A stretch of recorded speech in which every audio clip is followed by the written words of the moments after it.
Hello दोस्त, the inspire channel में आप सभी का स्वागत है। तो मैं इस वीडियो में बात करूंगा एसएससी जीडी की तरफ से जो नोटिफिकेशन निकल गया है उसके ऊपर। आप सभी लोग जानते होंगे, तो उसके ऊपर ही मैं वीडियो बनाऊंगा। और आप अगर एसएससी की तैयारी कर रहे हैं, एसएससी जीडी का, और एस्पिरेंट्स हैं और आगे जाकर तैयारी करेंगे, तो ये वीडियो आप ज़रूर देखें। इसमें बहुत सारे मैं इंपॉर्टेंट चीज़ आपको बताऊँगा। ऐसा नहीं है कि सिर्फ नोटिफिकेशन में क्या क्या है और आप नहीं पढ़ सकते हैं, ऐसा नहीं है। मैं आपको इस कॉन्सेप्चुअल जो है ना चीज़ के बारे में बताऊंगा जो आपको ध्यान रखना है। तो सुनिएगा ज़रूर, इम्पोर्टेंट होगा आपके लिए।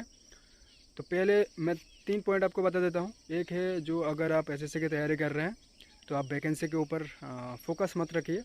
आप एक सिंगल पर्सन है और आपको एक सिंगल वैकेंसी चाहिए। ऐसा नहीं है आप 10,000 20,000 वैकेंसी होने से आपको मिल जाएगा या और से ज़्यादा वैकेंसी होने से आपको मिलेगा। ऐसे तैयारी करें और ऐसे कंपटीशन में शामिल हो कि आपको एक वैकेंसी मिले और आप सक्सेसफुल बने। दूसरा मैं कहना चाहूँगा, और पहले की तरह पहले लोग जैसे स्टूडेंट है, बहुत सारे ऐसे मिल गया होगा जो तुक्का मार के मिल गया होगा। अभी ऐसा नहीं होगा। अभी तुक्का से आपको नहीं मिलेगा। मिल भी गया था, 1000 में एक दो लोगों को मिल जाता है और वो आप सोचते हैं कि आपको भी मिलेगा। ऐसा नहीं है। अभी तुक्का मत मारिएगा। प्रॉपर पढ़ाई करिए, प्रॉपर हार्ड वर्क करिए और एसएससी जीडी का एग्ज़ाम दिए। तीसरा मैं कहना चाहूँगा, एसएससी जीडी की तैयारी करने से पहले आप अपना जो फिजिकल एफिशिएंसी है उसमें जो बताया गया है, जो क्राइटेरिया दिया गया है हाइट के बारे में, वो आप रनिंग के पहले आपको हाइट मेजरमेंट किया जाता है। तो इसलिए मैं कहना चाहूँगा आपका हाइट जो है ना, जो आप चेक कर लीजिएगा। जो नोटिफिकेशन में जो रिक्वायरमेंट मांगा है हाइट का, स्टेट वाइज और क्या बोलते हैं SC ST OBC caste wise भी दे रखा है और स्टेट वाइज भी दे रखा है कि जो जैसे नॉर्थ ईस्ट के लिए कम होता है हाइट।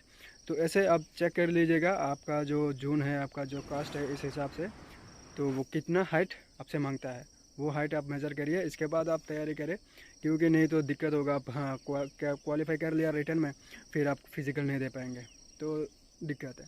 तो मैं आपको कहना चाहूँगा वो 3 चीज़ आप ध्यान रखिएगा। और सबसे इम्पोर्टेंट एक बात बताना चाहूँगा, आपको तो नोटिफिकेशन के बारे में पूरा पता चल गया होगा अभी तक। आप बेसब्री से इंतज़ार कर रहा था कि ऑफिशियल नोटिफिकेशन आ जाए, ऑफिशियल नोटिफिकेशन आ जाए। तो 24 तारीख को ऑफिशियल नोटिफिकेशन आ चुका था, तो आपको इतने में पता चल चुका होगा कि नोटिफिकेशन में क्या क्या है। तो मैं कहना चाहूँगा कि जो पहले की तरह एग्ज़ाम नहीं होगा, अभी थोड़ा सा अलग है। क्योंकि इसमें आपको देखा है कि नोटिफिकेशन का है कि लगभग 16 या 17 लैंग्वेज में क्वेश्चन पेपर होगा। तो आप जिस लैंग्वेज में आप कंफर्टेबल है उस लैंग्वेज में आप एग्ज़ाम दे सकते हैं। और पहले की तरह नहीं होगा। इसलिए मैं बोल रहा हूँ कि जो एग्ज़ाम होगा, आपका जो एग्ज़ाम होगा, ये पहले की तरह इसलिए नहीं होगा कि पहले ऐसा होता था जैसे 10th का उसका जो रिक्वायरमेंट है, जो एजुकेशन क्वालिफिकेशन है वो 10th पास है। तो 10th पास के ऊपर का बंदा इतना वो उसमें फोकस नहीं रखता था एसएससी जीडी में।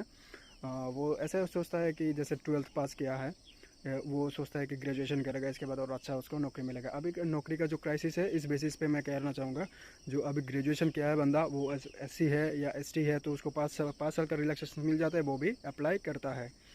दूसरा है कि अच्छा स्टूडेंट जो क्लास में टॉपर है या फर्स्ट डिवीज़न है, A1 ग्रेड A ऐसा मार्क्स मिलता है, वो भी अप्लाई करता है एसएससी जीडी के लिए। तो आप ऐसा मत सोचिएगा आप सिर्फ पास किए हैं 10th में, सिर्फ ऐसे ही 12th में पास किए हैं तो आपको मिल जाएगा, आप एलिजिबल है तो आपको मिल जाएगा। ऐसा नहीं है। आप बेहतर जो है ना कंपटीशन में आप शामिल होना पड़ेगा। तो इसलिए मैं कहना चाहूँगा पहले की तरह मत सोचिएगा। अभी आप पढ़ाई करिए, बहुत अच्छा पढ़ाई करिए। आपकी कंपटीशन कर पाए ऐसा पढ़ाई करिए, जो उसमें सिलेबस दे रखा है उस हिसाब से आप पढ़िए। और जो उसमें पहले क्या होता था, जो 10th पास किया है वो सोचता है कि मैं मिलिट्री में जाऊंगा या फिर फौजी बनूंगा या फिर इसमें डिफेंस में जाऊंगा। और जो अच्छा पढ़ा लिखा करता है वो ये सोचता है कि मैं साइंस लेके पढ़ूंगा, 10th के बाद साइंस लेके पढ़ूंगा, या इसके बाद मैं जैसे मेडिकल हो या किसी भी ब्रांच में इंजीनियरिंग हो उसमें जाएगा और अच्छा नौकरी उसको मिलेगा। अभी सभी को पता चल चुका है नौकरी इस दुनिया में, मतलब इस मार्केट में मिलना आसान नहीं है, तो सरकारी नौकरी मिलना। तो इसलिए मैं कहना चाहूँगा इसमें अच्छा जो स्टूडेंट है पास करके आया है अच्छा मार्क्स में 10th और 12th में, वो भी अप्लाई करता है, तो उसके साथ आपका कंपटीशन थोड़ा सा हार्ड होगा। तो मैं कहना चाहूँगा अगर आप चाहते हैं कि आपका सिलेक्शन हो तो आप ज़रूर पढ़ाई करें। तुक्का पे भरोसा मत करिएगा। और अपना हाइट चेक कर लीजिएगा। बाकी तो आप सबको पता है कि नोटिफिकेशन में क्या क्या है। और अभी जो है ना वैकेंसी कम आया है, तो इस बेसिस पे आप डिमोटिवेशन या फिर डिप्रेस होने का कोई कारण नहीं है। ऐसा ही आएगा, मुझे पहले से पता था। और आप सभी को मैं बता देता हूँ, जब मैं आरपीएफ का जो एक वीडियो बनाया हूँ उसमें भी बताया हूँ कि सब लोग बोल रहा था कि 10,000 आएगा, 12,000 आएगा, 15,000 आएगा वैकेंसी। ऐसा कुछ नहीं है। आपके यार मेरा सोच से वो कंट्री जो है चलता नहीं है, या फिर जो अथॉरिटी है वो भी चलता नहीं है। वो अलग सा वो उसका कैलकुलेशन है, वो अलग सा सोच रखता है, पता नहीं। फिर भी मैं कहना चाहूँगा, आपका सोच ये होगा, आप एक सिंगल पर्सन है, आपको एक सीट चाहिए या एक वैकेंसी आपको ज़रूरत है, उस पर आप हासिल करिए, उसको आप हासिल करिए, ऐसा आपका सोच होना चाहिए। तो उसमें भी मैं बताया हूँ कि जो वैकेंसी 500 भी आ सकता है, आरपीएफ का बता रहा हूँ मैं, रेलवे का। तो उस 500 भी आ सकता है, 700 भी आ सकता है। बहुत लोग बोल रहे हैं 10,000 आएगा। मुझे ऐसा कुछ मतलब इंफॉर्मेशन या जो करेक्ट इंफॉर्मेशन नहीं मिला है, या पता नहीं लोग कहाँ से बोलता है। और जो न्यूज़पेपर में लिखा आता है वो भी मेरी तरह वीडियो बनाने वाला है, या फिर वो भी अपना वो करना चाहता है, क्या बोलते हैं, वायरल या फिर कुछ भी बोलो, वो करना चाहता है। न्यूज़पेपर के ऊपर भी मेरा भरोसा नहीं है। मैं सिर्फ जो ऑफिशियल नोटिफिकेशन आता है या गवर्नमेंट के थ्रू, उस पर भरोसा होता है। वो उस बात पे आप लोग मतलब कि भरोसा करिएगा, या दूसरों के ऊपर भरोसा मत करिएगा, दूसरा कौन कैसे बोलता है या नहीं बोलता है। आप सिर्फ वो जो कंटेंट वाला, मतलब कि अच्छा जो है ना, जिसमें नॉलेज मिलता है, उसमें आप भरोसा करिए। जैसे पढ़ाई हो या फिर कुछ चीज़ सीखने वाला चीज़ हो, उस पर भरोसा करिए, वो चीज़ सीख सकता है। और मेरा वही है सुझाव। मैं मानता हूँ कि मेरा वीडियो आप अच्छा लगा है। और नोटिफिकेशन के बारे में मैं क्या बताऊँ, आपको सभी को पता है। जैसे एज रिलैक्सेशंस में भी है, एज रिलैक्सेशन में जो पहले की तरह कोविड-19 का नहीं है।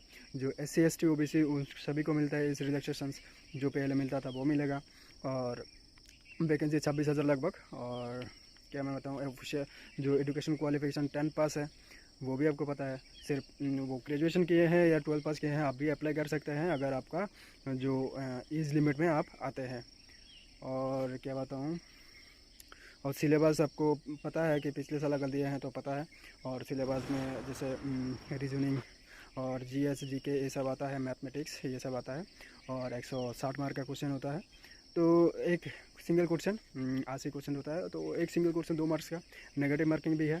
तो आप ज़रूर तैयारी करें सिलेबस देख के, और आपका नौकरी मिले, मैं यही दुआ करता हूँ। बस मेरा वही है इंटेंशन, आपको बताना। मैं बता दिया हूँ इम्पोर्टेंट चीज़, जो अभी आज भी अगर तैयारी करते हैं तो ये सबसे इम्पोर्टेंट है, या कल के लिए भी तैयारी करें तो ये जानना इम्पोर्टेंट है। ऐसा नहीं है सिर्फ नोटिफिकेशन के बारे में जान गया तो आपको मतलब कि फ़ायदा हो गया हो या आपको जानकारी हो गया हो सब कुछ, ऐसा नहीं है। और मैं एक चीज़ मेरा हो सकता है, पता नहीं क्या होगा, जो वैकेंसी है वो बढ़ सकता है। और थोड़ा सा कुछ जैसे ब्रांचेस है, CRPF हो या CISF हो, उसमें वैकेंसी का इम्प्रूव हो सकता है। तो चलो कोई बात नहीं, जो भी वैकेंसी आया है वो बेहतर है, उसमें ही आप तैयारी करें, उस चीज़ के ऊपर ही बिलीव करें कि उसमें ही आपको मिलेगा, और कोशिश करें। ठीक है। जय हिंद, जय भारत।